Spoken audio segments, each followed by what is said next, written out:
Mesdames et messieurs, nous pénétrons maintenant dans la galerie des ancêtres.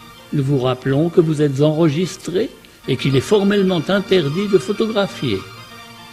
Ici vous sont présentés nos 5 plus illustres aïeuls. Commençons donc par Georges Ier. Georges Ier, matricule 01 de la première série Mondo Clone, s'est illustré par une citoyenneté hors du commun dans l'élaboration de notre Constitution.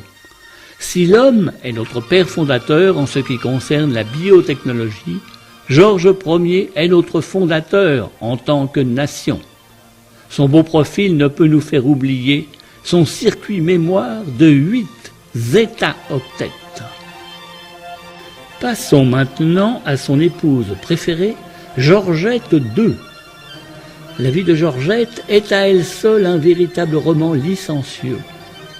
800 pages en vente dans la librairie du musée au prix ridicule de 19 clonos$. Je vous le recommande.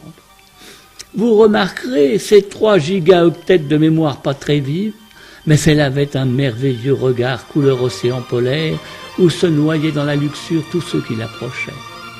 Et quelle prestance dans ce magnifique visage. Le premier fils de Georges Ier et Georgette II fut Tristan I. Sous son regard lointain, son code-barre décollé, se cache une redoutable intelligence de 156 zeta-octets, bénéficiant alors de la toute nouvelle génération des mémoires moléculaires de Mondo Clone. À ses côtés est représentée son épouse Isolde la Blanche. Ensemble, ils formèrent un duo infernal qu'il vaut mieux oublier. Enfin, terminons cette visite avec Alexandre Ardeshir Archibald, leur fils et premier doge de la Nouvelle-Venise. Chacun se souvient avec horreur comment il détruisit la ville en jouant avec le Bucentaure, son vaisseau impérial en 2048. N'oubliez pas le robot guide, s'il vous plaît.